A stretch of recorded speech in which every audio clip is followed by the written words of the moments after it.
Hello everyone and welcome to 2016. This is episode 206 of the Sixth Axis podcast. As usual, I am your host Chris Lipscomb and we are back from our Christmas, New Year, stress-induced coma break, basically.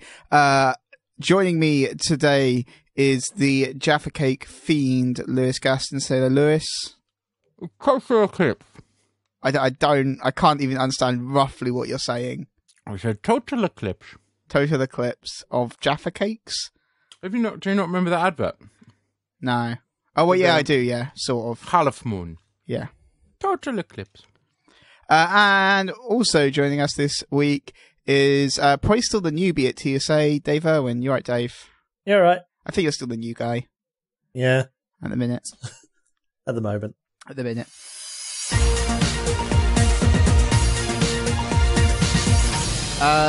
Right, obviously loads of stuff happened in the news while we were away, but we're not going to talk about all of that because that would be ridiculous. So instead we're going to talk about Alton Towers launching a VR roller coaster.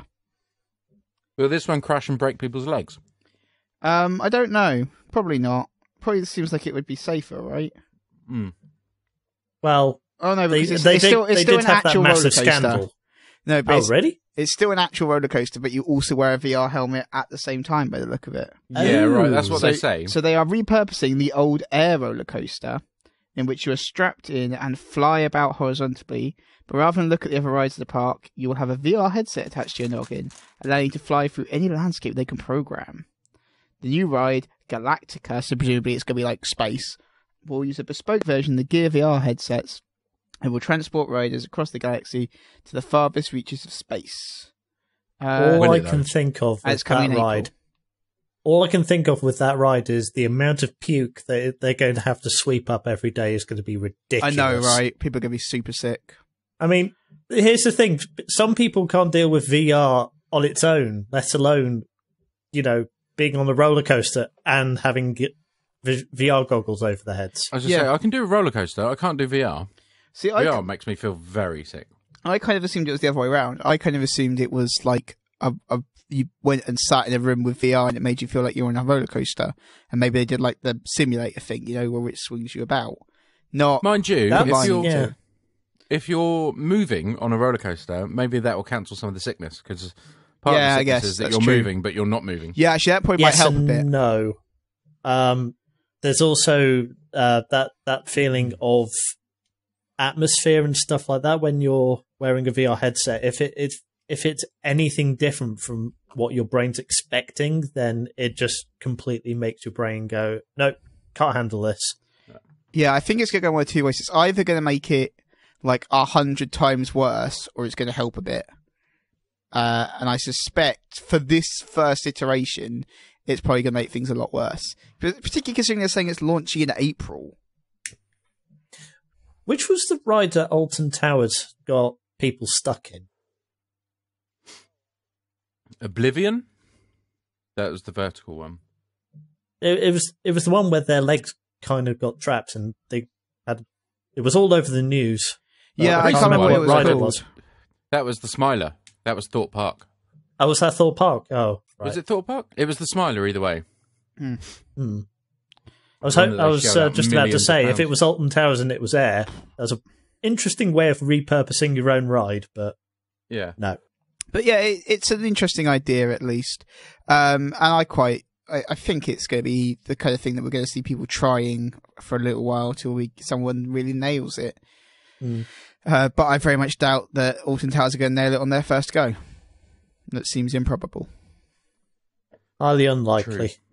Yeah. Our other story this week, there's only got two things happened.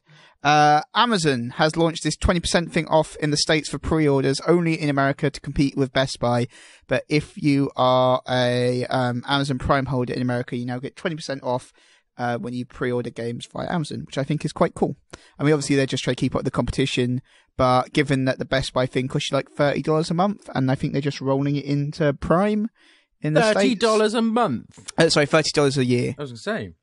$30 a year, and you get 20% off pre-orders. So it's worth it if you'd have to pre-order like 10 games a year to make that worth it. Whereas rolling it into Prime is just kind of awesome. I got Prime recently, and then I had a mini panic attack because I thought I need to cancel it in case they think I signed up for Top Gear. Ah, I see. And you were like, I really don't want Top Gear. Yeah, I don't want them thinking that Top Gear. You don't want anyone making that mistake. No. It'd be a real Jeremy issue. Clarkson, do one. He is a bit of a dick. That's reasonable. So that is it. There was probably other news, but the TSA is being wonky, so I can't tell you about it. So that's all the news that I could be bothered to care about. How about that? That'll do. It's time for what we did. What we did. Oh, by the way, we didn't do about Kev. So Kev is probably here, but he's not here yet. Because I don't know, maybe he was having a nap or something. Or he's probably making an aubergine risotto. He was like, I'm Such sorry. a Kev thing. He was like, I'm sorry, I'm running late, but gave no details, and he knew he had to be here. So Slacker. Yeah, probably just slack him. That's probably it. What a dick. But yeah, he will be here hopefully to talk about The Force Awakens, which we're going to talk about in a bit, where there will be spoilers for that, but we're going to get to that later, not now. Mm-hmm. Right now, in fact, what we're going to talk about is Dave, and what Dave's going to talk about is Undertale. So we're going to talk about Dave talking about Undertale, basically. We're going to talk about Dave talking about it?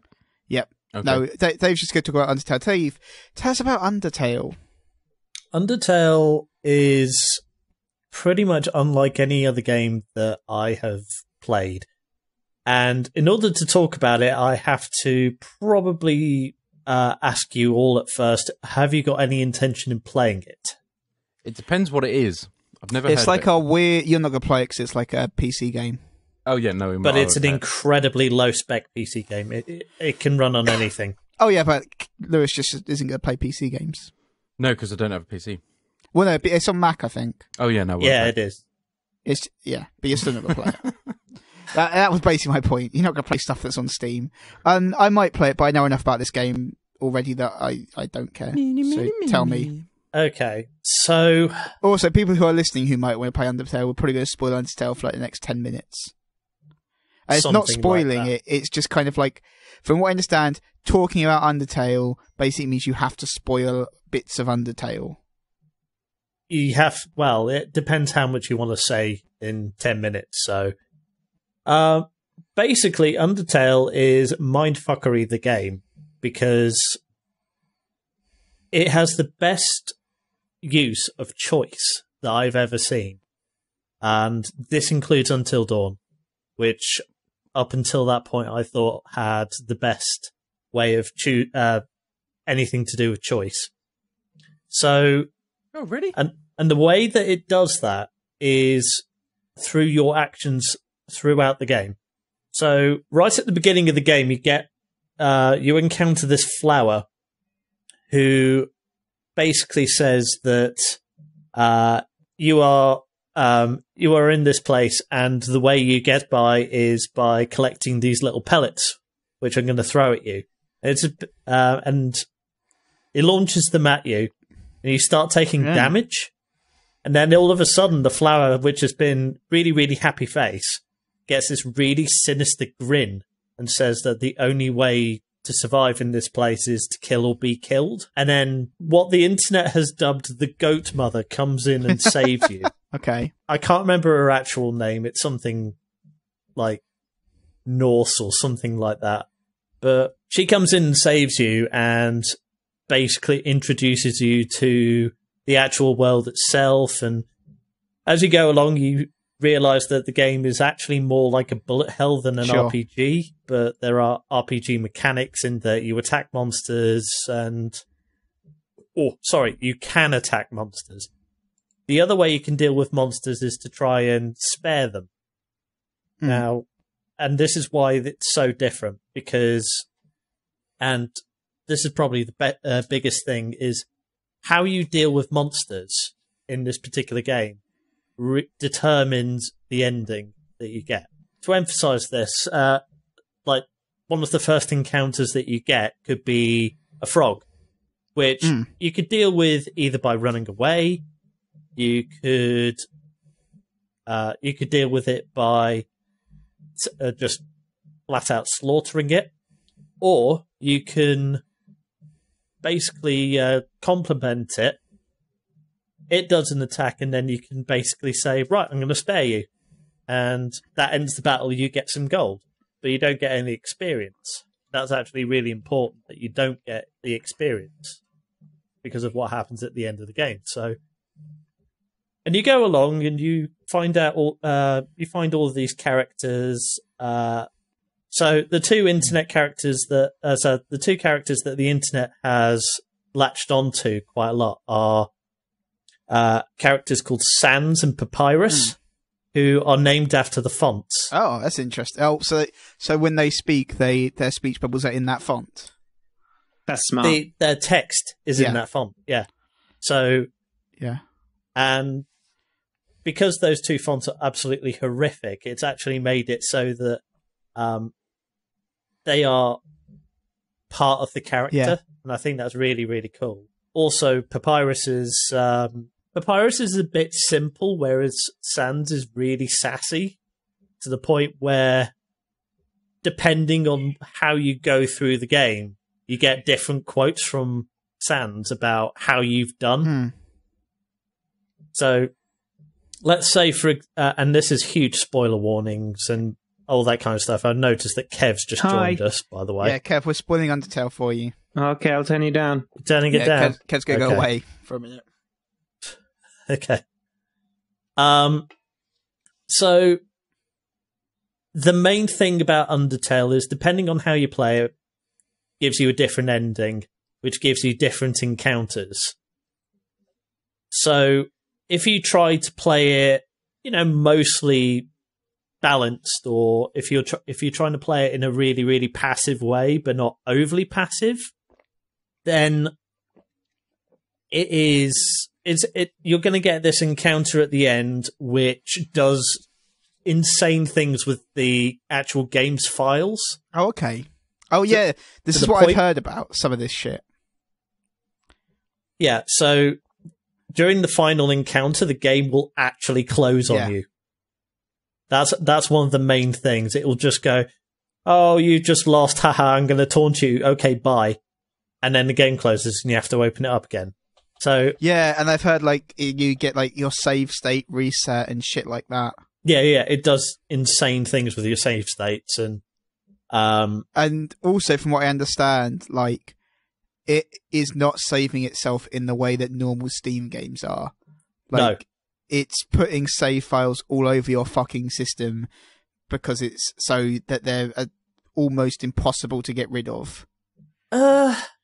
Or very difficult, really. At least. I mean, there's ways of doing it. So one of the other ways that it completely messes you up is if you decide to go flat out evil. Yeah.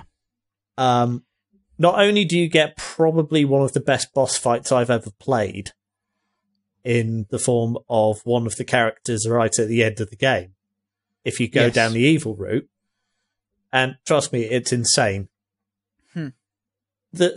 The character only has 1 HP, and this is the most insane boss fight of the game. That's how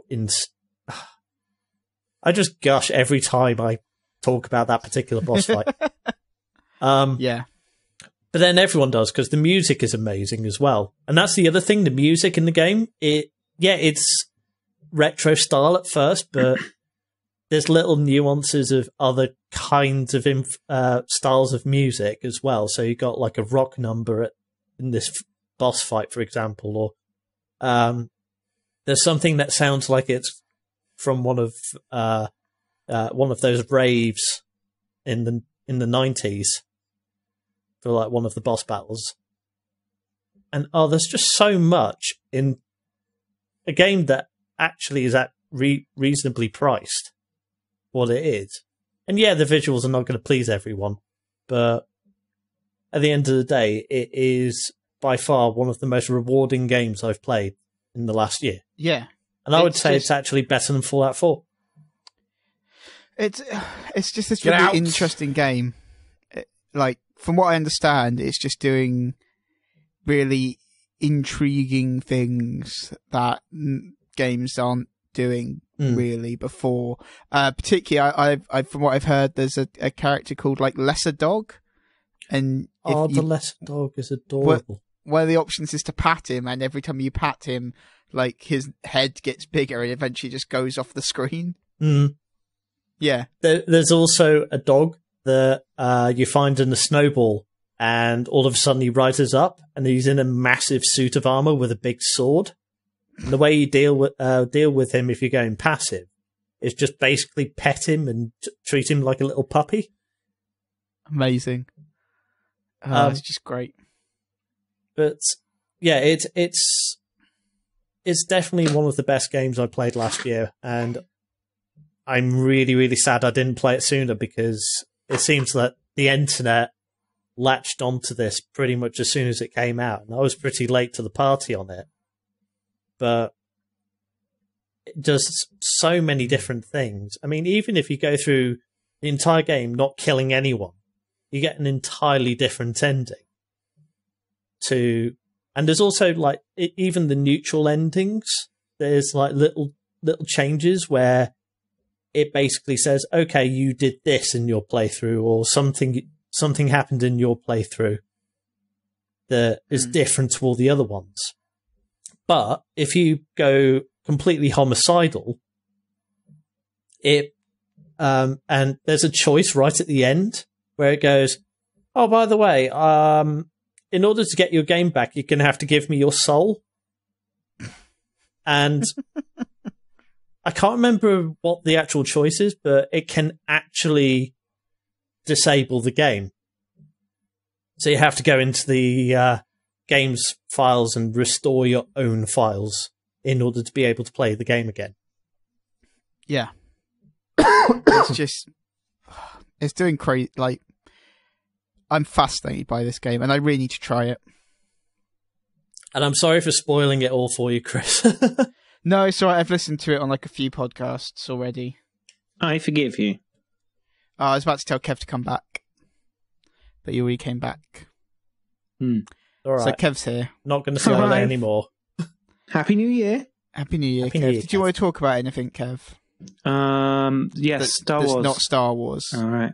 What do you mean? Like other things. Battlefront.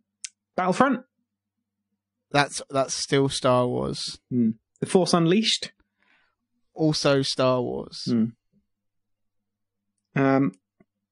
I think you already spoke about Guitar Hero Live on a podcast when I wasn't there.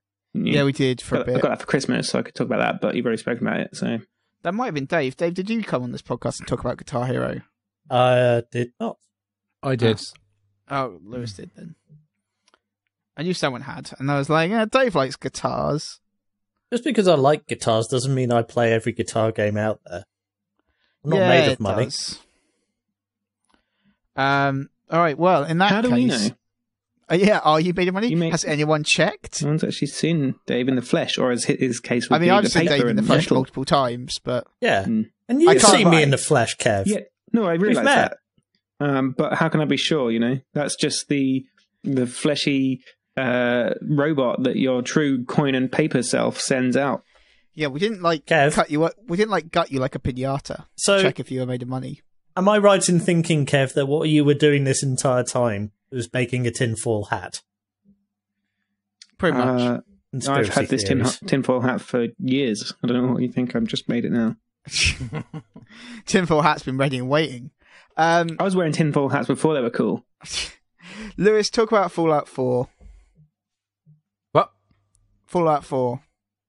We talked about Fallout 4. That was just sprung on me. Is that not something that we've ever discussed on the podcast? We have, but Lewis wants to talk about it some more because we've been away for a few weeks, and I imagine he's played a reasonable amount of Fallout 4 in that time period. I've played a whole Christmas holidays worth of Fallout 4. Did you do anything that wasn't Fallout 4? No, because Christmas is a time for family, and that's not really my thing. So basically, you just were like, "Fuck you, family. You're not Fallout." Yeah, no, I've played because I completed the story after sinking like 6 days worth of time into it. And then I was really gutted because I'd done really well at getting trophies. I wasn't aiming to get trophies, but I noticed at this point that I'd got loads and I was only missing 3 for the platinum. So I looked at the ones I was missing, and it was like, you have to join the railroad. And I was like, oh, fuck that one up. So I played the other story the other way, so I've now had to start it over again. So I'm now currently level 24 on my second playthrough, just trying to do the railroad missions. But yeah, I've explored pretty much all of the map, and I just love it. I love it. It always amazes me how much time you are able to dedicate to these open world games, and they really. I'm happy that you can. I feel like you and them are made for each other. But they really are. I don't even tend like. I look back and think 6 days. How? Where? When? How? It's like I still have my life. I still did normal things. I still, I still go to work, and it is crazy. I know it is one of those games. I think the other day I put it on, and I thought, I'll just play it for an hour. And it got to, I think it was about 7 o'clock that I started it. So I thought, I'll just play it, and looked at my clock next time around. I didn't even have fag break or anything. It was 9:15. I was like, how the fuck has that happened? Just how? But yeah, I love it. I could just spend all day wandering around and crafting shit and doing things like that. And it made me laugh because I don't know if I was at this point last time we spoke about it on the podcast, but I was struggling to craft things and make armor and weapons and stuff, and I was starting to get frustrated with the sort of crafting setup, and I suddenly then worked out how to make supply lines from my settlements. So that opened the game massively, because then I could suddenly find that I did have all the equipment that I needed to craft things. So if you are playing it and you still haven't got supply lines, do it. You need a couple of perks, so just have a look through your perk chart, but it is well worth it. Because I don't think I bothered with supply lines. I opened the game because, like I say, the minute I set up the supply lines, I crafted weapons that were 100 damage and got really good armor, and it was just like, this is what it's meant to do. I see. I think I was more impressed with the sort of weapons that I was getting at the end of the game, like the sort of normal rifle, but I managed to deck it out with all these modifications, and yet it would still never need to be reloaded because it was one of those ones I got from a super mutant with a star on it. So. Yeah, legendary weapon with the infinite ammo capacity. Very useful. Yes, and when you start, you find loads of pipe pistols, and you're like, what the fuck is this going to do? It's got like 2 damage. But actually, the weapon that I use the most at the moment, I've got 2, one is a pipe pistol that is now like 110 damage. And the other one is called the Deliverer, which you get at the start of the railroad mission, which is looks like a proper Bond gun. It's a silenced pistol, and that is pretty sweet. So yeah, I love it.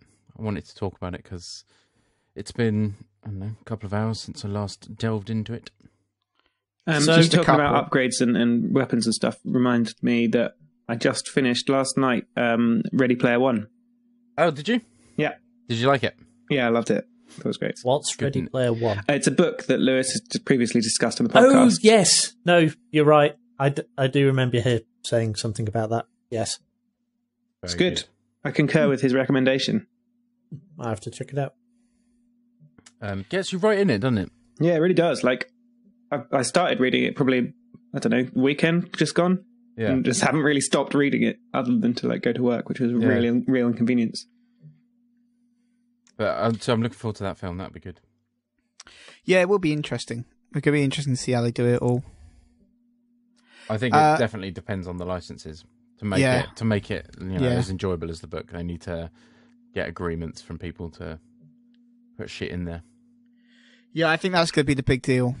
Going back onto Fallout, which of the I know you didn't choose the railroad. I did both. No. I mean your first playthrough. I did both. Oh. technically my first playthrough was with the Institute. But I was quite savvy because I knew that obviously there's always these turning points where you have to pick a side. But so I played and explored shitloads and did loads of extra side quests and collectibles and all that sort of stuff. And then I saved it as I was going to make my choice so that then I could go back and make the other choice. So I did both in my. So which did you choose first? Is my question. The very first one was I sided with the Institute. Ah, okay. Interesting. And then mainly because of my feelings from Fallout 3 against the Brotherhood, because in Fallout 3 they're almost the bad guys. Don't think they were. I thought they were the. I thought it was the Enclave that were the bad guys. You had to kill Liberty Prime, didn't you? No, Liberty Prime came with you. You went along with the Brotherhood of Steel to go on again. And there's the end level where Colonel Liberty Orton. Prime's walking along and you have to shoot shit. Yeah, shoot everything else, not Liberty Prime, because he's blowing up everything for you. I think there was also a choice in Fallout 3 where you had to choose something. Maybe it was later, I can't. But I definitely went against the Brotherhood of Steel for something because they didn't like me for it. Fair enough. But I can't remember. Yeah, I did the Institute first, which was interesting because at the first playthrough, I mean, the story to Fallout 4 is that there's obviously you got Brotherhood of Steel, which are an army, if you like, that go around collecting technology and then building fancy steampunk structures and suits and stuff. And then you have the Institute, which is an underground organization that send out synths, which are robots, but they look and act exactly human. And they're not very nice. But the first time round, I was just like, they seem all right. Maybe we could have a nice Earth once they take over. And then I played the Brotherhood of Steel, and I was like, they're fucking idiots, the Institute. Kill them. And then I played the Railroad, and I was like, oh, synths. Let's go and save the synths. Kill the Brotherhood, fuck the Institute, save the synths. So it does change your opinion quite a lot. I'm just sat there like, I don't know what to do anymore. Leave me alone. But yeah, and it's funny how they all come to you. So I'm 200 years old. Leave me alone. So, but yeah, I will continue with Fallout 4 as well because I just love exploring. I found a kid in a fridge. Random. In Fallout 4, not in life. Well, yeah. But there is a kid in a fridge. That was quite a funny mission. Well, then, I think it's time to do the big one and talk about Star Wars The Force Awakens. But this is going to be spoiler heavy, and I will come back and edit a bit in that tells you when the spoilers are finished. Pay attention, there are spoilers for Star Wars coming. Pay attention. Don't just ignore us in the background. Star Wars spoilers. They last from now until about 1 hour and 21 minutes, but there are mild spoilers after that. So if you have not seen it, or you really care about avoiding spoilers for Star Wars, then yeah, definitely probably skip the entire rest of the podcast. Sorry, we talked about it for a while. We really did not mean to, but that's just what happened. So anyway, here we go. We're going back to the normal podcast, which is all Star Wars pretty much from now until the end. Bye. So, Star Wars. I thought it was... Right. I did not think it was amazing. I thought it was good, but not great. What are other people's opinions? I'd say the same. I thought it was shit. I thought it was great. No, I'm with Kev. I loved it. I thought it was so good. I mean, it was definitely a good, enjoyable film. But as my But that's not good enough for you, is it, Chris? No. Good and enjoyable. All I'm saying is, I went to see my brother, and as he put it, like, it is a good, fun film, but it is not the religious experience that some people made it out to be. Depends on what religion you are. Did you put Jedi on your senses? Did you? Sorry. I also suppose it'd be how big a Star Wars fan you are, because I said to Pete, obviously Chapman is a massive Star Wars fan, yes, lifelong. Yes, and he absolutely loved it, and we had a good chat about it afterwards, doing different theories and different sort of opinions and stuff. And I said to him, as a average Star Wars fan, I love the original trilogy, hated the prequel trilogy, and because of the prequel trilogy, my love and appreciation of Star Wars just fell off the radar. It was always, I like the original three, but and that's as far as it went. But this has sort of rekindled so many people's love of Star Wars that I said to Pete, it must be really good as a hardcore fan to see this new wave of enthusiasm and love for something that he held on to even through the dark times and stuff. So I don't know. I think it because like I say, he loved it, I loved it, and I'm an average fan. He's a super fan, and I think some people, not saying you guys, don't get me wrong, I think some people will always shit on something because it's the opposite opinion to what is like the norm. Oh yeah, speaking of which, have you heard about the petition to bring George Lucas back? Yeah, that's just weird and terrible. It's just trolling. What are you doing, internet? Seriously. They're gonna sign it, are they? Yeah. And even if they are, it's not going to happen. George Lucas didn't like it, did he? No, he didn't like it at all. Well, he's never going to like it, was he? Because it wasn't his. I thought you said it was all right. And he said it was too much of a retro film, and it wasn't the film he would have made. That is a good thing. We've Says seen the entire film. of the internet. We've seen the films you would have made. Yeah, presumably the film he would have made would have been terrible. I think a couple of my issues with, none of these are big negatives. They are not like things that significantly take away from the film. But I kind of think that they're trying to hit the beats of the original trilogy a little too closely in this film. And I do think that makes the next two could be quite interesting and more open because they've pretty much hit every beat from the original trilogy in one film here.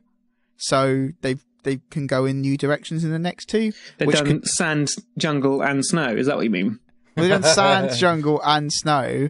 They've done the father-son reveal. They've done the stuff with the more kind of emperor-y type stuff than they did with the original emperor.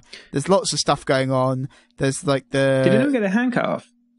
No one got their hand cut off, which is very interesting. Got their hand cut off. That won't happen for until the next movie. No one gets their hand cut off. No, someone has to have. Somebody gets their hand cut off in every single Star Wars movie. There's no way that JJ wouldn't have put it in. No one gets their hand cut off in this film. I thought there was no Han. hand. I thought Han got his hand cut off. No, as he was being Kylo gets killed. his hand cut off by Rey. Yes, no, he does. You're right. Does he? Someone definitely got their hand cut off. I've seen lots of people saying there's no hand cutting off in this film. Right, let Well, me have a look. Kylo, pretty sure. hand cut off. No, I don't think anyone gets their hand cut off. I'm pretty No. certain of that. It is I think it's the only Star Wars film when no one gets their hand cut off. I definitely saw someone get a hand cut off. Because all the other ones have someone's hand getting cut off. Yeah, that's why I thought there's no way JJ wouldn't tip his hat to that. Don't think that's true, Chris. Oh. It Someone is has true. Googled, did Kylo What get his hand cut off? Which film has no one's hand getting cut off in? New Hope, Star Wars Episode A New 4. Hope, in the cantina their arm gets cut off. Oh, Yeah. yes, sorry. You're right on that one. Okay. Return of the Jedi. Luke. Oh no, Okay. Luke is in Empire Strikes Back. Yes. Someone does get their hand cut off in Return of the Jedi, Here we but I go. can't remember who it List is. of hands cut off in the Star Wars universe. What? Okay, Someone's made a go. list. Roll Technically, with the it, first disembodied limb was ever shown was C-3PO's when the Sand People attack, they tear off his limb. We Then can't you count that. Then No. you get the Mos Eisley Cantina that Chris has just mentioned. Yeah. And then we move on to Empire Strikes Back. Luke's captured by a Wampa and he cuts the Wampa's arm off. Obviously, the famous Darth Vader cutting Luke's hand off. And then we move to Return of the Jedi. And Luke cuts Vader's hand, his mechanical hand off. Do you know Anakin Skywalker gets his hands cut off 3 separate times in the Star Wars trilogy? Yeah. He's only got 2 hands. That's impressive. Yeah. Episode 1 actually is the first to buck the trend. It doesn't have any arms or hands cut off. However, it does halve Darth Maul. So there's sort of an argument to say he got cut. I think there's something else in episode 1 where it's heavily implied someone's hand gets cut off, but I can't remember. Episode 2, Obi-Wan cuts off Zam Wessel's lower arm as she starts to attack him in a bar. Don't remember that scene. Don't know who Zam Wessel No one is. remembers anything from the films. Later, of course, Anakin has many limb removals. Well, it's the first of his many limb removals, as you mentioned. Count Dooku cuts off his arm in their battle. And then in episode 3, obviously Obi-Wan cuts off most of Anakin's limbs. Yeah. There's a thing. It does say, did Kylo Ren lose a body part? And then it says, we know he definitely got his face sliced, and then a couple of pokes and scrapes. But it says, every audience member I've talked to thought he got his hand cut off, but we couldn't quite tell. I definitely thought he got his hand cut off. Yeah, me too. There's a whole thing. Wait, I'm going to remember what it's That's called. a big reveal for episode 8. It's called, there is in fact, it's called Cho Mai, which is a phrase in the Star Wars universe that means having your hand cut off. That is how frequently hands get cut off in Star Wars. There is a phrase for having your hand cut off by a lightsaber. Oh, God. In which case, they need to cut off enough hands to justify that existing. Yeah. Yep. It says, it's on Wikipedia, and says, in lightsaber combat, Cho Mai was the act of cutting off an opponent's weapon hand. Well, there you go. Also, the best thing about Wikipedia is obviously because this all happened a long time ago, everything is written in the past tense. Oh, God. That is, dedication to continuity. Yeah. Nice. You can't fuck with that, man. You got to be serious. It happened a long time ago in a galaxy far, far away. Yeah. So, that's that. Taxi! I guess, like, what else didn't I particularly? I don't like the fucking, no, I assume no one likes the C-3PO red arm thing. That's super dumb, right? Well, do you know what? Because I went to see it twice, right? And the second time, I noticed that in one scene he has a gold arm, and that talking of not continuity errors, unless it was deliberate. When he's waving Rey off at the end, he's waving with a gold arm, and his other arm's gold also. That was Maybe weird. got it fixed. Maybe, yeah, I was about to say, it's he had his paint job. But then why even bother to have him with the red arm? Oh, because they can sell comic books, because there's a comic book that explains how he gets the red arm. I see. And it then sets him apart from the first 3. No, it's different. He's got a red arm. Yeah, exactly. Like that. Fucking terrible. See, I think R2-D2 stuff makes no sense. I was kind of annoyed by the very ending of the film. Like, there was no need to show Luke. That just kind of felt like a massive anticlimax. Poe Dameron is obviously awesome, though. Poe Dameron is the best character in that film by a large margin. I completely disagree with you. No, Poe Dameron is amazing! Fuck you, you're wrong! Wow. Yeah, I wouldn't say it was amazing. He was good. No, Poe It was Dameron good, is and the it was best. good and enjoyable, but I wouldn't say I liked it. He's I the don't think we best. got to know him well enough to think he's the best character. He's the in best film. character in the film. He's too eager. He's so cool. He's too He's, easily led. He's going to become Look at his dark fucking side. jacket choice, and then he lets Finn keep the jacket. No, It's sure, he's a awesome. nice guy. I don't think anyone's arguing is Poe Dameron a nice guy. Yeah, he's a So nice guy. let's just clarify. You're basing this on the fact that he gives Finn his jacket. No, also that he's just generally awesome. He does come off as a bit of a Han Solo. I feel that Han Solo is probably too awesome in this film, on the other hand. What do you even mean by that? Yes, he makes explain like a myself. no-look... He hits that like no-look shot at one point in the film. Oh, yeah. That was Like, a bit that's silly. just like, it seems like overkill there, dude. So, like, dial it back a bit. And also, like, I can't decide whether I like Rey or not. I love her. I thought she was she's absolutely amazing. Yeah. amazing. I like Rey. I thought the casting was brilliant. Daisy Ridley does a very good job. I can't deny that. She is a very good actress, clearly. She does a What very have you good got job. against Ray? She's a little Is it bit too because she's a woman? Yeah, It's- we know what kind of person you are. I mean, more that You she's a little bit. sexist pig. She's a little bit too perfect, is all. She's It's also, See, too awesome for you. I have a theory about it, which I'll explain later, which will shit all over that. Oh, it's fine Why to don't- have why all don't these you explain it theories and now? stuff. Just what do you think about Rey? Is it that she's Luke's daughter, or that she is like she was secretly one of the Jedi's being trained and she was saved when Kylo Ren fucking killed everyone? No, I don't think it'd be it's that got Because nothing they were to like, remember that. they were like, we need to make this much closer. So obviously we have to emulate the younglings killing. So Kylo Ren goes and does that off camera before the films happen. Fucking kills a load of young people, exactly the same like Anakin did. That's fine. No, it's got nothing to do with that. In actual fact, I think it's a theory about what's going to happen next, rather than what happened before. Okay, what's gonna happen next? Come on, just, Well- just go with it. Well, can I say what I think of the film first? That might No, be you come better. back to that. You can't tease us with what you think's going to be your I theories. can and I shall. Oh, all right then. Well, anyway, just Rey kind of bugged me. Like, it's There's implied- someone giving out their jacket. They're fucking awesome. Yeah, Well, no, best it's character like- in the film, mate. It's implied she's been just like scavenging. Like, the one issue I don't have qualms with her is her being an awesome mechanic. She's been a scavenger all her life. I'm fine with that. But then she's like an awesome pilot as well, which kind of She's seems got a weird. ship. No, she has like a little speeder thing.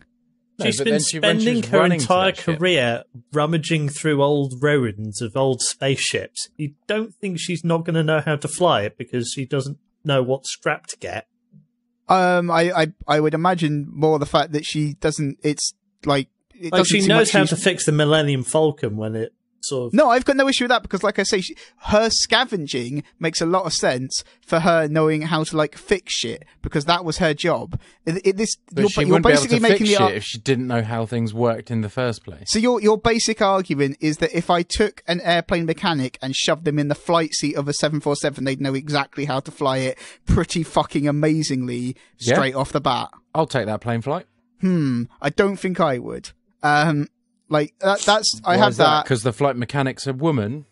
No. Chauvinistic. You. And also, You're disgusting, Chris. You really are.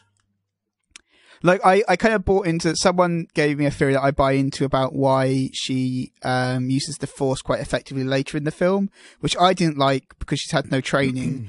But she talks about like how she's heard a lot of stories. So she's heard a lot of stories and she's desperate. Maybe she's just trying some of the shit she's heard in stories. And I'm kind of on board with that as a theory. That's fine. Yeah, there was a lot of times where she was like, "You're Han Solo. I remember you from this."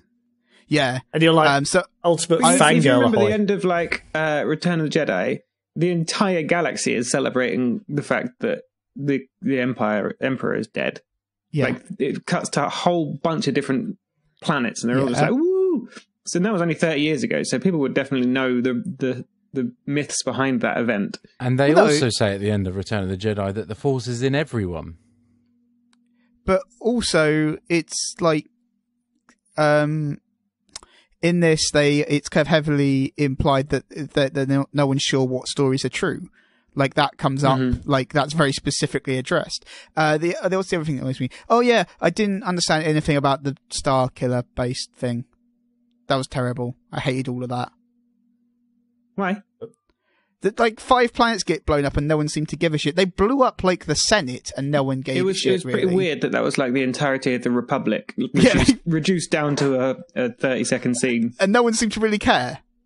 Like it didn't seem like it was a particularly big deal.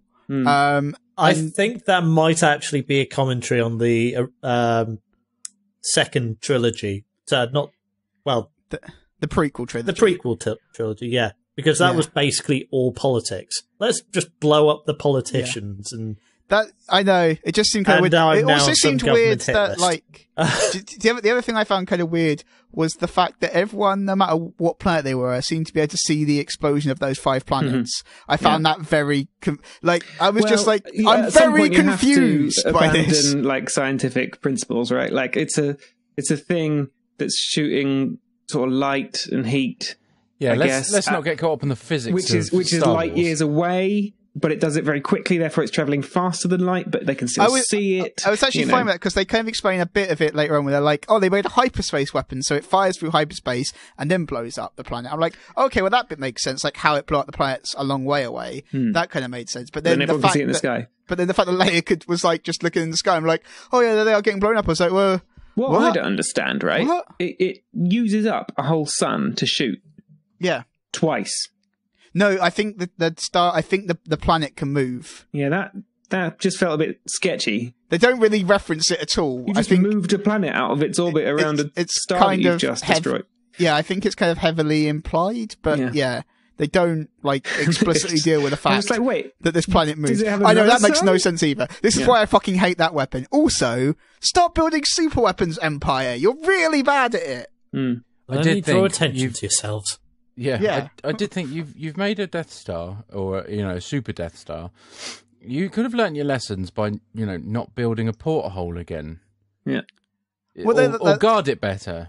They're like, okay, we built the Death Star. Well, that didn't work. Oh, we built the second Death Star. That also didn't work. Clearly, we need to build a third Death Star type The problem thing. with Death Star, guys, I think I've got it. It wasn't big enough. Yeah. Need to make a bigger Third one. time's a charm. I think that will solve all the issues we had the first two times. If we make an entire planet as a Death Star, I reckon that will resolve the issues, right? That'll probably do it. That I just did. I was like, meh. I mean, your Star Destroyers seem pretty like imposing already. Just maybe have them. You do seem to hate this film. I don't. I really like the film overall. I'm kind of nitpicking to an extent, but there was a lot of stuff I was just like, that's super dumb. On the other hand, it was really fun and awesome. And like, it was a really fun, enjoyable action film. I can't argue with any of that. I really I thought it had a perfect mix of like modern sci-fi action fun film and absolutely. Star Warsiness about it. I thought it pretty much like had that dead on. What I wanted. My first reaction after the film finished was like, oh, thank God, just relief. It was good. It's good. I would at no point argue it's not a good film. I think my favourite shot in the film is like the kind of what you're talking about there, Kev, where it's the blend of like Star Warsy stuff and and like modern sci-fi stuff.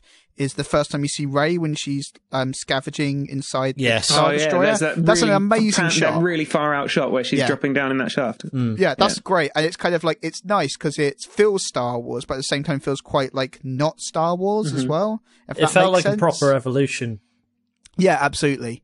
It's kind of like, hey, look, we've got some Star Wars stuff, but this is a little bit different as well. It's like a modern, like, this is an interesting use of modern filming techniques rather than the prequel trilogy, which is like, hey, look what we can do filming technique. This was like, look at this. Isn't this an interesting shot kind of thing? So what did we think of Kylo Snape? Oh, fuck that guy. I love him. He's brilliant. I actually kind of, I would say that he is probably what Anakin should have been in the prequel trilogy. Yeah. Just so you know, it's 81 on Metacritic. All right, cool. And he feels Shadow and Mordor these days. But he feels very like he feels genuinely angsty and angry. I think he's really interesting, right? Because he is a few things we haven't seen. One, like a dark side character who's struggling with the light, being pulled towards the light, and I thought that was really interesting. Because we've seen the opposite quite a few times, but never seen it this way round. Two, like a main baddie who's sort of a petulant child. I mean, we've seen Anakin as a petulant child, but he was just annoying and petulant and not a baddie who was meant to be good, but you couldn't really empathize with him because he was just angry at everything. But this guy, right? Like, if Darth Vader gets annoyed, he'll just force choke you to death. And this guy gets annoyed. He's like, ah! Just starts smashing his lightsaber around and throwing things. There was one bit where the guy who was looking at him as he was smashing that console with his lightsaber was just like, oh, okay. I liked it when the two stormtroopers. Yeah, the two stormtroopers back around. Yeah, there's actually another thing. I think the humor was absolutely on point as well throughout the film. There's a few lines of dialogue that are just, and again, completely modern and not like Star Wars, which is sort of like a pantomime. This is actually like a funny thing. Like things that come to mind are when Finn's talking to Han Solo and he's like, what's this? Why do you keep nodding? Like, well, I'm trying to tell you my plan. And like Han Solo's trying to indicate that Rey's climbing up the thing behind him and he's just nodding his head. Yeah, that's really funny. And when he's talking to BB-8 about trying to get BB-8 to that's side with him, and then he puts his thumb up and he goes, that's everyone in the cinema giggled at that. Yes, brilliant. Like BB-8, I wasn't sure I was going to like BB-8 before the film came out. Yeah, I didn't really like his voice. But I do think that by giving him like a head that's a separate thing, he's just got so much more emotion than R2-D2 was capable of. Like it feels like he can really emote, like cock his head to the side or like bow his head in sadness or all that stuff. Yeah, but it's still ingenious how they managed to get so much emotion out of a ball. Yeah, it's great. I liked the line where they're talking in the snow and then Han Solo's like, you're cold, because Chewie says something. Yeah. It's just a wrapped thing. And also, right at the start, when Kylo Ren has kind of destroyed that village, and Poe is like, who talks first? Do I talk first? Should I talk first? I don't know who. Yeah. And it's just like the way that it's all the dialogue works, I think, is just snappy and funny and genuine and good. I do like with Chewie and Han, I like, because in the original trilogy, they're pretty solid bros, but they've clearly moved into like the category of like super bros now. They're basically married. And just married Chewie is couple. giving him so much shit throughout the whole film. It's great. I actually thought right at the end when Han Solo finally Well, spoiler cast. popped his mortal coil. Yeah, okay. When he died, I totally thought my first thought was not mortal coil wasn't a spoiler anyway. Yes. When he gets stabbed in the chest by his son, yes. Yes. My first thought was not, oh god, Han Solo's dead. Oh god, oh god. My first thought was, Chewie, you better not die on me now. Yeah. My first thought was, oh I my saw a god, webcomic. Chewie must be heartbroken. Well, I saw a webcomic that Oh, that's so sad. was I know exactly amazing. what It's you're about Chewie and Kylo, Ben, growing up. And like Chewie will have been there and like been like an uncle to him, essentially. And so there's in the webcomic, he like Chewie sees the death and he's like, ah, and aims at his head and then like pauses for a minute and looks sad and then aims at his arm instead. Yeah. And I thought that was a really interesting kind of analysis of it. Yeah. And it's beautifully drawn comic also. It is. What was I going to say? Can't remember. Something about the Kylo. Dave, tell us what you thought. Oh, wait, no. The one thing before I get on to what Dave thinks, literally the only thing I don't like about Kylo Ren in the film is that I Is feel his like... distractingly large ears? No, I feel like he takes his helmet off too early. I feel like the scene on the bridge with Han would have been more impactful if that's the first time he takes his helmet off. Yes, I totally agree with you on that one. Like, I feel that would have just, like, it's a very small thing to pick in, and it's definitely not, like, not in my top 10 things that were like... It's a shame this that he wasn't takes great. it off at all, but I kind of obviously he has to because you need the human element. I was going to say, it humanises him. Yeah, and but I think now that he's doing been it on... scarred, he'll keep it on and become a bit more for badass, sure. you know. But I just kind of think, like, if he did it only on the bridge, it would have made that scene, like... Although that scene is already very impactful, it would have just given it that small extra bit. Yeah, definitely. Because that would be, like, the perfect time to humanise him and then immediately rip it away. For a minute, I thought it was going to go well. Just for there's like a beat where you're like, maybe? Oh, God. Just maybe? Oh. Yeah. Yes. And I do like it's probably one of the least ambiguous deaths in Star Wars. Yes, he's definitely dead. Yeah, it's great. They should just not walk on bridges in Star Wars. It's very true. People should stop building bridges with very frail sort of fencing. Yeah. And massive drops. If you need to have a walkway... why are there massive drops in everything in Star Wars? And if you need to have a walkway, a long one, like have a reinforced wall that goes around the walkway, and then no one's going to accidentally fall off. Or at least a safety net. Yeah, man. Safety, I'll tell you. For a circus, it's not good enough for Star Wars. Heck, like if you're in space, you can do a bloody force field. That'll do it. But someone was talking about that, like the bridge scene in A New Hope, where there's the collapsible bridge thing where Luke and Leia get trapped and they have to swing across. What? A, why is there a bridge? B, why is that massive canyon just there? Yeah. And then what's going on? And then Who the is bridge, building this place? The bridge where Luke gets his hand cut off and reveals that Darth Vader's dad. The bridge where Palpatine gets chucked off of. Man, stop building bridges, dudes. Or just stop building like huge gulfs in the middle of your starships. Yeah. It's really weird. Unless they're like cooling vents. Yeah. Dave, tell us what you thought. I overall thought it was really good for what it was. It was great fun. But, and this is a big but, I felt part of my problem with it is the fact that it tried to ape A New Hope especially A New Hope and bits of the other two, perhaps a little bit too much. It was a sort of, yes, we're making Star Wars. Look, it's definitely Star Wars. Look, someone's getting their arm chopped off, or, oh, look, someone's going to get stabbed on a bridge, or, that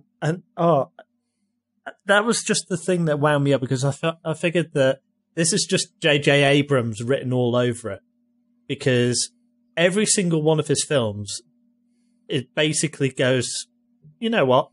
We're not going to beat about the bush here. We are wearing our influence on our sleeve. Like, Super 8 was basically Close Encounters of the Third Kind. And Star Trek, the original one. No, not the original one, sorry. Star Trek Into Darkness had that whole Khan business. Yeah. And for me, I just thought, oh, goodness, yeah, I'm watching a J.J. Abrams film. Of course I am. And to be fair, it's not super lens flary. You've got to give him no, that. And that's someone heavily slashed his lens flare budget. Yes, Kathleen Kennedy was and like, I'm no. so glad they No. did that because I hate that lens flare effect. It just messes with my eyes so much. I thought they were going to do it several times. I like it. Well, you would. But yes. What's the other thing I was a bit unsure on? Can I just say, because both you and Chris have said that you don't like it because it aped the others a bit too much. We're not saying we don't like it. No. We're at no point saying we do not like the film. No. You said that one of the things you don't like is that it aped it. Yeah, that's one of the things I don't like. I'm not saying I don't like the film. Okay, calm down. I liked that aspect because I think they've been very clever about it. It was an homage to the original trilogy, saying, this is a Star Wars film. Look at all these things that you can relate to and remember, and all the things that you loved. But then there was enough new content in there to say that, yes, this is a new trilogy, and I think they played it so well because it's the first one.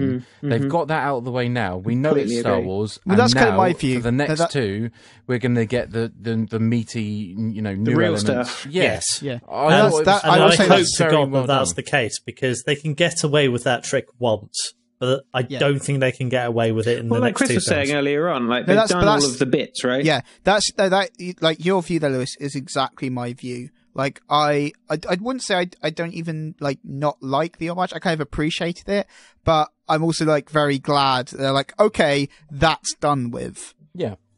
And that's what I did. And yeah, I kind of felt it maybe was a little bit too close at some points to the original films, but on the other hand, I just really liked that they were okay, here's all the fucking original trilogy. We've condensed pretty much all of it down to one film. There you go. Right, next. Mm-hmm. The sequence that I really liked, though, was when they first met Han Solo on that giant, was it a Star Destroyer, was it, that he somehow hijacked or something? I can't remember, but No, when it was a scrap thing, wasn't it? Yeah. Oh, was it a scrap one of the gang's scrap. Oh, grabber. okay. Well, when they first met him on that, and he's just basically, chin-wagging with them for a little bit, and then he suddenly slips that thing about having some cargo, and all of a sudden the cargo turns out to be something that's actually really fucking terrifying. And Yeah. I'm just yeah, okay. You got me there. That was the point where I got really suckered in. I mean, not that I wasn't suckered in already because, hey, Star Wars, but that was the point where it went from, okay, this is a great homage to a great trilogy, to, oh god, this is something actually quite special, but it's not perfect by any stretch of the means for me, but it was definitely a film that, A, I would definitely see again multiple times, and B, I felt it actually lived up to a lot of the expectations that a lot of people had from this new trilogy. And as a result, I'm more excited for what's about to come. Because quite frankly, they've got a really good writer on board, whose name has completely escaped me. I'll look it up in a sec. But there is so much potential for what they could do now based on Yeah, absolutely. the end state. Do you want me to do my theory? Yeah, what's your theory? Go on. then. Okay. So, this is actually touching on what I think it was Lewis that said this. I could be wrong, but when he said there was a lot of, temptation to the dark side, but not so much temptation back to the light, which he found, which was a refreshing thing to have. My theory is that over the course of the next two films, there are two characters that are going to go two separate ways. from what we know them as right now. And that is Rey, who, under the tutorage of Luke Skywalker, as you will see at the end of the first film of the new trilogy, she will train with him, and then all of a sudden there's a parallel in that she catches wind of, say, Finn, who we haven't talked about yet, by the way. We haven't talked about Finn. He's brilliant. I like Finn. Yeah, Finn's pretty good. I kind of like his introduction is a lot more interesting than I thought it was going to be from the trailers. Yes, yeah, the conscience and... Yeah, that was actually a really interesting way to take that character and kind of makes him joining the Resistance feel a lot more natural. I really love like the imagery Finn. of the three blood smears down the that's storm. great. I thought It's absolutely gorgeous. Such a striking image. It's Yeah, brilliant. absolutely gorgeous. And it was a good way to just differentiate him also, like from a technical standpoint. Absolutely. Yeah, it's good. Yeah, we haven't spoken about Finn, and I don't really know how that happened. I thought he was amazing, and I thought that, we touched on it earlier, but like his interactions with BB-8 when BB-8 knows about it, but Rey doesn't, is amazing. And like, I don't know, he just comes across as really endearing, and like he even like in his Resistance first mission, like his core is to help people, right? Like even when it's a prisoner that's just been captured and he could get quite killed by it. And like, I mean, his primary motivation is to run away. Yeah. Like he's so quickly bonds with people because like Finn is the kind of character who just turns around and says, "I'm done with this shit," and just runs the other way. There's like one point where he just wants to become a slave. Yeah. Because that's his way out. Apparently. He runs away like 3 times in the film before finally accepting his fate. Yeah. So anyway, the theory basically, Rey is training with Luke Skywalker, catches wind that, let's say for the sake of argument, that Finn and Poe Dameron have somehow managed to get captured by Captain Phasma. To be fair, getting captured very much in Poe Dameron's wheelhouse. Pretty much. Yeah. Kind of his thing. But yeah, Captain Phasma is basically Boba Fett, which I also quite like because he's a woman, and it's interesting to have a cool character that's a woman. They're both completely underused. I was going to say, she's exactly that Boba Fett, and that she's completely underused and completely incompetent. Well, yeah, but she has an awesome suit. Yeah, she's not going to lie. Again, exactly like Boba Fett. Yeah. So a different webcomic that was Brienne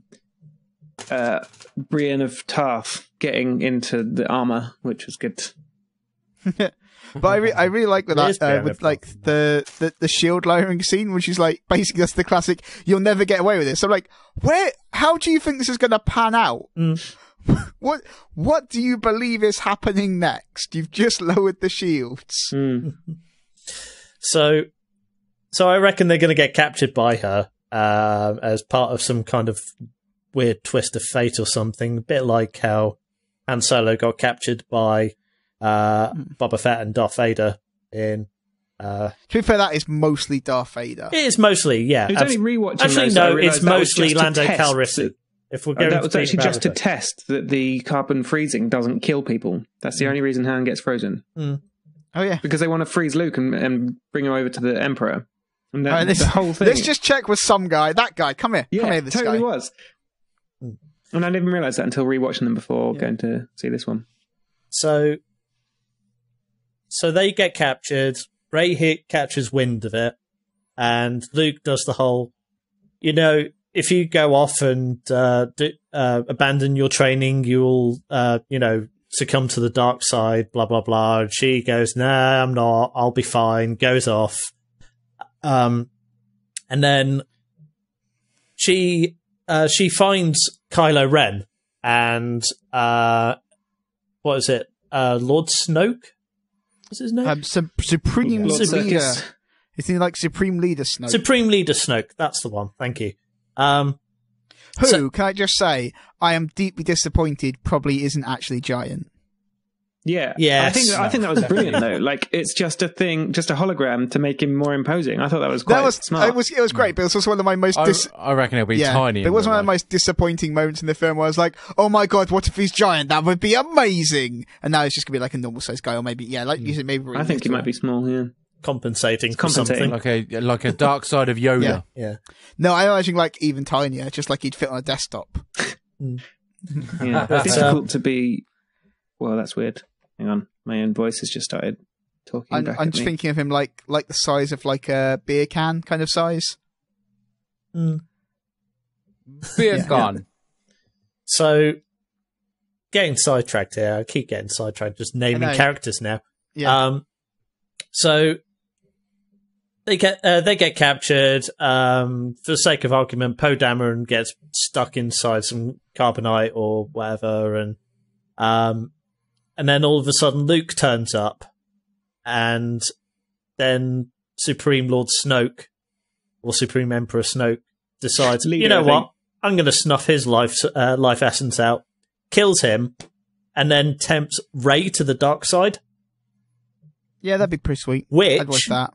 In seeing his... but killing your mentor / maybe dad isn't going to be like, oh yeah, all right, I'll join you.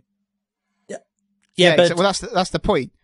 It's like she brings Rey over, but then casts aside, but that forces Kylo away. Yeah, exactly. So that forces Kylo Ren away.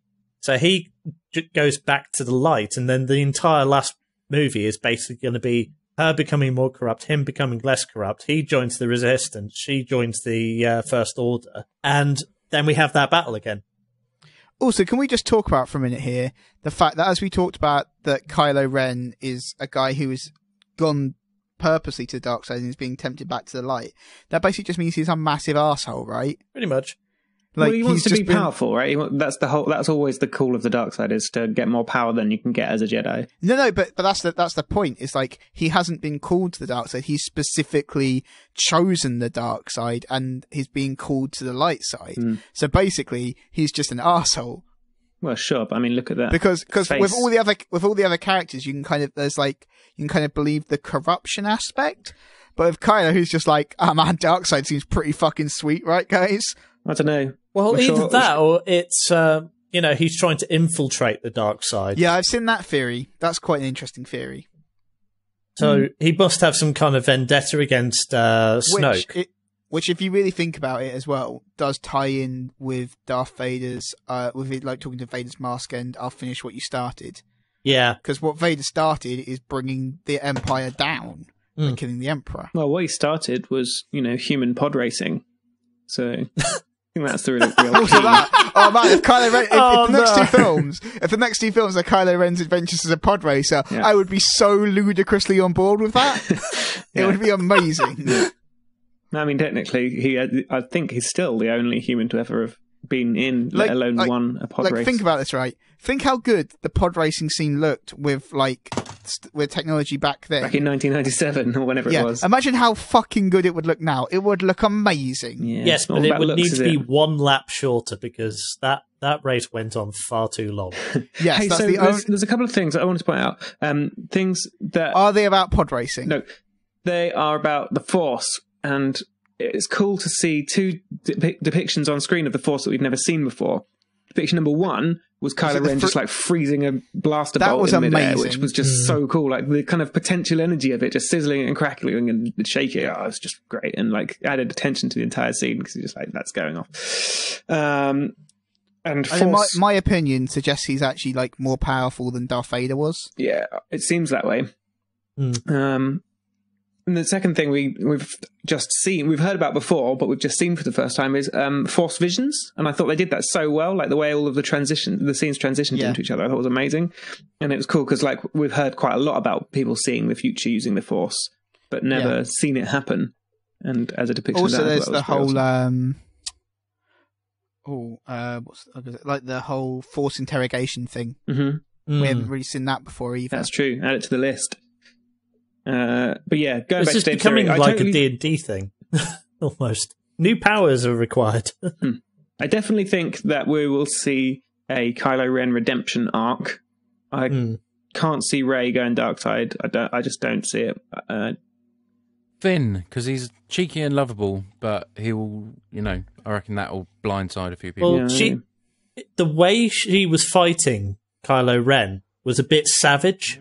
I love that though. I thought it was brilliantly shot because she's not trained with a lightsaber. So why would she? That's how she fights with her stick. So why she wouldn't be doing Jedi moves? Yeah. But there's a difference between someone who doesn't, know how to use a lightsaber and stuff like that, and what she was doing, which was basically gritting her teeth and just trying to beat him down. Which but again, that's pretty much how she uses her stick. Just to fuck guys up. I mean, as an aside, story or whatever, notwithstanding, I thought the fight choreography all the way through was just amazing. Yeah, that's very true. The best lightsaber fights in I did find Star Wars. I do find though the one bit in that fight is odd. Is obviously the meditation bit is kind of weird without any explanation. Because I think does somebody say Force or something? Anyway, she's reminded that she has access to the Force and she's never really used it. I think that's what that is. So she has just been using her anger and physical presence to try and beat him down. And she's like, oh wait, yeah, there's this Force thing that I can use to help as a tool. Yeah, and so that's I mean, that's the one bit I'm kind of torn on, whether I buy that it's just a last ditch effort or she's just weirdly in touch with the Force. Well, she is the most powerful Force user we've ever seen in terms of her speed of Force adaptation. Yeah. From realizing that Kylo Ren can't read her mind to getting into his mind, then to dismissing Daniel Craig, and then the only bit I actually see what I'd be willing to buy there really. If they I wouldn't like if they explain it in the second film, because I kind of think don't explain shit in the second film, explain it in the fucking first film. But if they reveal that when she has that meditation bit, it's something like Luke reaching out or something with the Force to her to help her out. No, she's just concentrating on the Force. Yeah, that bit with the lightsaber where it was sort of talking to her and she was getting all terrified and stuff. Yeah, that was pretty sweet. Yeah, I read somewhere that those voices were actually Alec Guinness and the guy who did Yoda. Ewan McGregor did the lines. Alec Guinness is dead, Oz. So it's unlikely. No. They did. They took dialogue from his. Yeah, they took the dialogue from it, and then Ewan McGregor's voice saying, "This is just the first step," or something like that. Yeah. Ewan McGregor has said that he recorded lines for it. I don't. Yeah, I know they definitely did. They could have used. They could have done it. Yeah, they could have used clips from his speech. just stitching together bits of Alec McGuinness's voice from the original films. Just being like Force Awakens, A New Hope. Right, let's get the bits we need, and there we go. The cassette boyed him, is what you're saying. This was your father's lightsaber. Yeah. It's weird how that the lightsaber lineage thing. I can't quite wrap my head around because when does his dad? What? The lightsaber, right? That lightsaber that's passed through all of the Skywalkers. Yeah, so it's Anakin's lightsaber first. Yeah. But then, when he goes dark side... Yeah, well, Obi-Wan nicks it. He chops his hand off and pinches nicks the thing, and then that's looked after for a bit. Yeah, then he's like, this was your father's lightsaber. Yeah, I don't know, he's not the Emperor, I don't know why he said that. Then that's why Anakin, as Darth Vader, goes and makes his red lightsaber. Huh? Right. Is his lightsaber red in the original? Yeah, it is red. Yeah. So that's when Anakin, because Obi-Wan's pinched his original one. Yeah. To be fair, because he left him for dead. Yeah. Which you just think, if he just kicked him into the lava, it would have solved a whole lot of trouble. So does Luke have a new lightsaber after it? Because when his hand gets chopped off... Yes, he does. The lightsaber it changes from blue to green. Okay, so then the original lightsaber was falls into Bespin, into Cloud City, into a gas giant, where somebody goes, "Oh, look, a lightsaber floating in the core of this gas giant." Yeah, pretty much. Cool. Okay. Yeah, I'm guessing that's it. That seems pretty accurate. Yeah. Hey, what about lightsabers? What about Kylo Ren's lightsaber? That's pretty sweet. I like that lightsaber. I'm very on board. Yep. The thing I love about his lightsaber is the crackly sort of imperfection. Yeah, he doesn't know how to make a lightsaber because it felt like a rush job.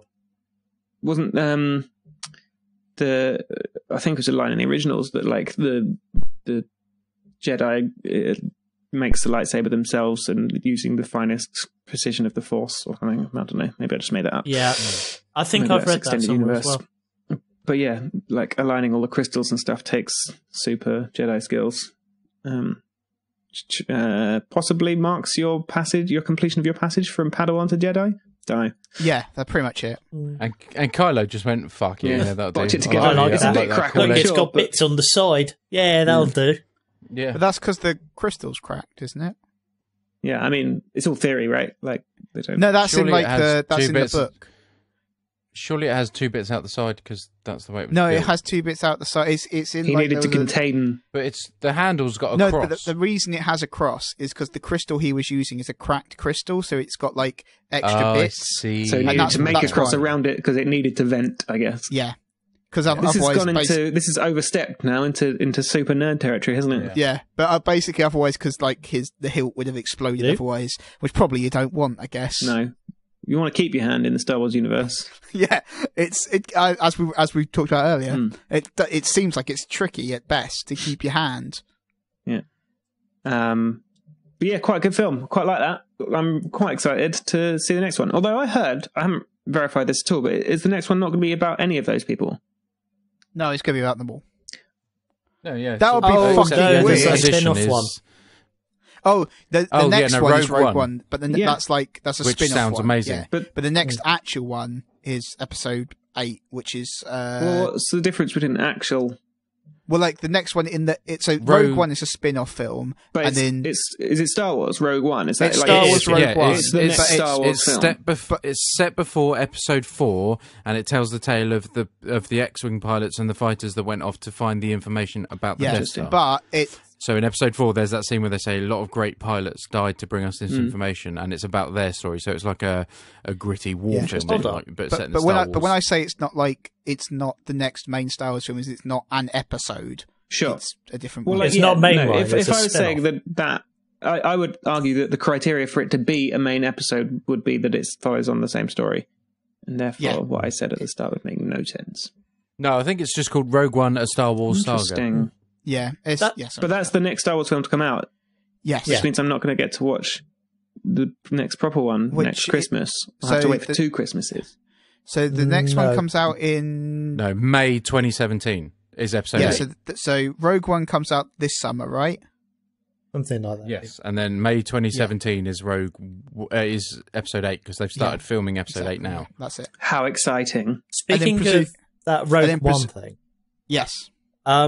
I find it a bit odd that they're doing that plot, considering they've already done that plot in the extended universe, which is now no longer Non-canon. canon. Doesn't go. Didn't happen. Yeah, but That's why they're doing it. They're like, fuck those guys. That shit doesn't count. We're doing it again because we can make money this way. But here's the thing, though. One of the best Star Wars games ever created, Dark Forces, that first mission was basically the plot of that entire film. Well, what you're forgetting there, Dave, is Disney didn't make any money from that. No. And by evidently. releasing this film, Disney will make money from it. Yeah, no. I know that. I'm just saying, if they decide to put that character back in it, doing that particular mission or something like that, that would be quite interesting, in my opinion. Yeah. Because I really like that game, and it's old Doom-like graphics. It's, from what I understand, it's something like the scientist who helps like design and build the Death Star has like a crisis of conscience and decides to like defect away from He does the a Hal Empire. Otacon. Yeah. Well, he basically does exactly what Finn does in this film. Mm. I was like, oh wait, I guess these guys are super evil. Fuck. What am I going to do? Oh, I didn't know. notice it. I didn't notice until right now. I didn't notice at any point during the process of building them a super weapon. It's like there's Mitchell and Webb. Yeah. Are we the bad Are guys? we the bad guys? Yeah. We have skulls on our hats. Yeah. So it's I very much suspect it's going to be kind of weird, but it'll be odd because there might not be many lightsabers in it. Like Yeah. Darth Vader's That would be meant to quite in it. refreshing, actually. Like a Well, lack of lightsabers. Like Vader's meant to be in it, but I assume he won't lightsaber anyone because there's probably not going to be a lightsaber duel. Mm. He might just 'Cause- lightsaber some minions. I guess, but mostly with minions, he's just like, force choke. The little yellow things. Hopefully. He'll probably lightsaber a couple of people, Yeah, I guess. but it won't be a fair fight. Yeah, it's not going to be like there's not going to be a lightsaber duel, is kind of what I meant. Like, he might lightsaber some guys to be like, fuck you guys, chop your hand off. But I just think it's unlikely there'll be a duel, because who's he going to duel at that point in Star Wars continuity? No one. Unless he duels the guy from Star Wars Rebels. You know, that's about it. I didn't like that the Stormtrooper had like an anti-lightsaber sword pistol. No, I'm kind of a What bored the with staff that. thing? The weird, well, it's like a riot baton or something, isn't it? Yeah. The guy that's become a internet sensation. Yeah. Yeah, Yeah, TR, become a meme. people call him TR8R, but that's his actual designation is FN2199, and also known as Nines. And the reason he shouts traitor is because he trained with Finn, and that's why he's so angry that Finn betrayed the First Order. How do you know all this? I know a lot of stuff. But how? Because he probably only just read that 5 minutes No, ago. I actually knew that it was revealed this week that it was in like a comic, I think, or something. Just as a interesting bit of trivia, I just wanted to have a quick look at the current box office for Star Wars, and it's currently the third highest grossing film of all time. Behind what? And behind Avatar Both and Cameron. Titanic. Makes sense. Both shit. Avatar's great. No, it's not. I wasn't fussed. If you want to talk about a ham-fisted, stereotypical, cliched storyline, Then let's move just over from squeezed Star into a Wars. Fancy, yeah. That was Avatar so was basically Dances with Wolves in space. It's just, Here's it's an crap. interesting And then- point. Someone's talking about Avatar this week. Highest grossing film of all time. Does anyone care about it anymore? Like, no one really No. talks about it. I'm sad they didn't make a sequel. No, but then Avatar 2 and 3 are out in Oh yeah, sure. 2017 or something, But like, so- I mean, films like Star Wars and stuff, films that made much less money, are talked about like a lot. Yeah. And Avatar, And the only Never really talked Avatar, about. the only reason Avatar's there is because it was like, I've reinvented 3D. Yeah. It was very pretty. In between telling us that our British naval history was wrong and you fuck off, James Cameron. Go back underwater and don't come back up. I mean, he's kind of got a point. It was very pretty though, wasn't it? Yeah. What, Avatar? It was a great tech demo. It looked very fake though. You look fake. I didn't, but because You it leave my Avatar looked alone. like a cartoon. Anyway, my point was that obviously Star Wars is the third highest grade, and then I noticed that Avengers is obviously the fifth. Avengers 2 is the seventh. Frozen is the 9th, and Iron Man 3 is the 10th. So I thought, fuck me, Disney must be bringing it in. So between those films, how much do you reckon what do you reckon the combined box office from for those Disney films. will be? It'll be something like $10 billion. In the top 10 highest Yeah, grossing it'll be films like of all 10 time. Well, you've ruined that game, haven't you? What? Why? 7 billion. 7.2. You could have let other people guess. Thanks for letting us guess. Yeah. Well, it doesn't matter because you've already gone 50 billion hundred. You've ruined the game. You went too high. Chris You've just ruined said the 10 game. billion. That was like a reasonable guess. It's only 3 billion off. Yeah, I'm just saying he ruined it because he went high. You always ruin games when you go. Wait, through. I think you ruined Not you I personally. kind of feel offended, Whenever listeners. You've ruined the game by revealing the answer. That Was it that is a probably very good I point. don't know, Not fiver? you personally, but whenever you play guessing games, you always ruin it if you go too high.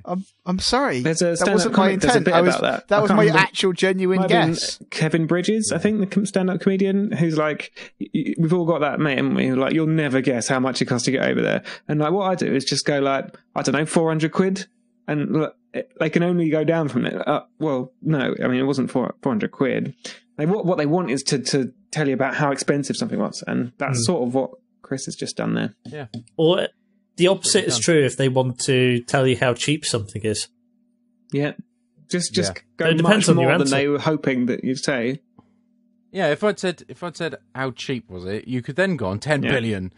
So like, no, Much it was cheaper only than like that. 99p. Yeah, I mean, what did you want? Did you want us to go? I don't know, fiver from the list. What did you think I was going to say? Because Okay, let's All right. do it again. Okay. So between the top Yeah. 10 highest grossing films of all time, Disney have a fair few of them. How much do you reckon? We'll just cut all the previous bit out. How much do you reckon that they have made combined? I don't know, fiver. Oh, good guess, 100,000? Dave. No, nearly. Chris, what do you like reckon? $7.3 billion. 7.2 billion, cunt. Wow. Strong and harsh. I knew you were going to ruin it. So did I. It's not ruined, is it? It's fun. I mean, the second time was deliberate. The first was just. Yeah, I know. That's what I'm saying. I knew you were just going to The ruin first it. was. Just, Couldn't have just played but along, the first could you? was just like an honest guess. I don't know why you're so angry at the 10 billion thing. I'm not angry. I'm just saying. I'm not angry. You seemed quite I'm angry just at saying. the The time. original purpose that Disney have made Lots of $7 money. billion from their movies. Yeah, that's a lot. Yeah. Well, that's not even including That's- the I was Pirates going of to the say Caribbean that's series. in like the last 5 years, basically. And that's only the top 10. You've then got Pirates of the Caribbean 2, Pirates of the Caribbean 14, Star Wars Episode One, which I'm assuming they're now starting to earn from, but obviously that didn't count. Alice in Wonderland, The Lion King, Pirates of the Caribbean 19. I'm not sure the numbering's quite Finding right in Me- your Pirates films there. I don't know. There's too many of them. There are a And lot. they all last about 6 hours long. It's ridiculous. Finding Nemo. Then you've got Spider-Man. No, that's not them. And then it stops for them. Oh no, Inside Out's crept into 45th with 856 Good, Dan. million. Sounds really good. I love very it. good. Basically, just all the money. They have all the money now. Yeah. Whoever at Disney went, you know what? It'll be costly. Let's buy Lucasfilm. Let's buy Marvel. It'll and probably just be fucking worth clean it. up. Yeah. And then basically and then just we're done. We bought them and we're kind of sorted now. Yep. Like we don't need to make actual Disney films. Turns out animation, difficult. So we just let them do it. Oh yeah, and then Pixar. Yeah. Of course. Good. Good. That was an odd conversation about the finances of Disney. Guess how much? No, I Not refuse. You've been angry at me twice for this game. I refuse to guess things anymore. Then if you played by the rules, I wouldn't have to get angry. Well, I'm with Chris on this. I don't think that you can set the rules of guesses. I was just like, well, I know if Unless you say, guess how much under 7 billion it was. In which case you've revealed too much. Guess how much, but be conservative. Don't be silly with your I answer. wasn't being silly. Don't I spoil wasn't the being game. Silly. Don't spoil the I game. just went, all right, they've got like, what, 5, 6 Chris, films. I think it was a very good guess. Well It's done. like I got like 5, 6 films in that top 10. A few of them have made more than like $1.2 billion. So maybe like 10-ish. Solid reasoning and a great guess. Well played. Okay, so guess how much that I've lost it now. See what you did? Fiver? A close guess. What were you going to ask me to guess? I don't know, but Christopher Nolan is doing pretty good as well, isn't Yeah. What's he working on these days? he? His new film's called Dunkirk. So that'd be awesome. Sorry, I didn't mean to. I can't find it again. So Yeah, that's right. To be honest though, I do always find the adjusted for inflation figures much more interesting. I'm sort of waiting for Chris to move the podcast on. No. Gone with the Wind. Yeah, Gone with the Wind. Then Avatar. Then Star Wars. No, I'm Gone assuming with, that's isn't Star it Gone Wars with the episode Wind, then Avatar, then Star Wars? That's exactly what I just Sorry, I said. thought you said Gone with the Wind, sure then it Star wasn't- Wars. Gone with the Wind, then Avatar, then Star Wars. No, it was Gone with the Wind, then Avatar. Oh, I then thought it was Star Gone with the Wars. Wind first, then Avatar, then Star Wars. Guess how much Gone with the Wind has grossed, adjusting for inflation. $3.44 billion. $16 billion. $650 Let's not billion. spoil the- $6 million don't billion. spoil the game. Don't spoil the sorry. game. Is it 6 million billion? It's not 6 million billion. Is it 3,440,000,000? Yeah, we can all read Wikipedia, Chris. Don't be a cock. Damn, you got in there before me. Hey, in the news section, did we Interesting talk that about Dr. Zhivago is so high. Sorry, Kev. in the news section? Did we talk about the Falcon landing? Well, that's not really gaming news. Oh, it's so cool. What is the Falcon landing? Oh, So you know they the landed a rocket. SpaceX. Oh, yeah. Oh, that. Yes. God, that so was like good. We weeks didn't talk ago, about wasn't that. I just didn't really feel it was in our wheelhouse. Nah, but it's it? Right, cool, that is isn't it? twice It's sort you've of used that nerdy. phrase now. Nerdy news, isn't it? Did I use wheelhouse earlier? You've used it Yeah, already. you did. You can't- said it was in Poe Dameron's wheelhouse to get captured. Yeah, Oh, yeah. and it just sounds weird. Uh, Don't use it. Right, I'm sorry. Stop that. Pack it in. Simmer down. Come on. Right, well, let's move This has been episode. Let's move this podcast on to question time. Oh, Yeah, I really? just have to imagine the jingle. Yeah. Question Question time. Actually, that was pretty good, guys. Yeah, there's no questions. Yeah. Well, that was was pretty good and anticlimactic. pointless. Guess how much? For God's sake. All right, that's going to do it for the episode 206 of the Sixth Axis podcast. If you would like to get old episodes, you can go to TheSixthAxis.com, you can go to iTunes, you can go to YouTube, you can go to Stitcher, places like that. If you want to get in touch with us, you can email us at podcast@TheSixthAxis.com or tweet us at TSA Podcast. If you can touch us personally, you can get me on Twitter as HalPro, it's HALB Pro. You can get Kevin John 400, you can get Lewis Gaston, you can get Dave as Dave__ Irwin. That's like the character underscore. Don't write underscore. That would be weird. Which and one's the far character too- underscore? Both of them. Oh, okay. Whoa! That's gonna just about do it for this week's In episode. all seriousness, though, have you seen the figures for highest-grossing franchises and film series? Because number one is the Marvel Cinematic Universe, Of course, That's not there's surprising, like though, 'cause billions they- of films. sitting pretty at just under 10 billion. Then you could have sent 10 billion. That's not surprising though, because they've just made like loads. I'm not saying it's not surprising. Yeah, but I could make loads of films. I probably wouldn't have 10 billion. I mean, that's a reasonable point. I mean, but they've got like 2 films over. It Like, might not be both the surprising, but it's still a fuck ton of money, Chris. I mean, Stop trying to both be the this on Avengers- everyone's parade. Both the Avengers films are over $1 billion, aren't they? Is that metric or imperial? No, that was an actual question. Are they both over $1 Yeah, billion? of course they are. Yeah. Hmm. So So- that's like a pretty firm basis to build out from. When's the next Marvel film coming out? In May, is Civil it? Captain War, America innit? one. Yeah. Yes. That looks good as well, April or doesn't it? May. Who cares Doesn't about that look Captain good? America, though? Oh, Captain America 2 is the best standalone Marvel film. Captain America probably- 1 is the worst standalone. That doesn't matter. So I That's Let's never talk went. about Captain America. So I one. never went to I would- watch I pro- episode 2 I- because I I've probably seen it. agree with both Fuck of those. you, No, Captain 2's America. really good. Winter Soldier is good. Lewis, have you seen Winter Soldier? No, because the first one was diabolical. I No, haven't- watch Winter I- Soldier. I- Winter set Soldier's good. No, it next doesn't to matter. Hitler. I now have no interest in Captain America. Oh, I mate. had very little interest in him anyway. You're missing out by not watching that. I'm It's- not, honestly, 'cause- I think it's the best Marvel film. The best Possibly with the Marvel exception film of the is the Avengers. first Thor. Also, like the first Thor film Get is out. pretty bad. No, the first Thor film's brilliant. You serious? Yeah. No, it's I not. thought you had good opinions about films. It's Sorry. really not. We can- It's like it's The it's, first Thor film is the first one Thor of the film best. is The first Thor film is George of the Jungle. it's like at best average. At best. Don't get me wrong, I really like the first Thor film, but in terms of the quality of film compared to like the other Marvel, Yeah, Yeah, it's not a good Marvel film. It was a silly romp.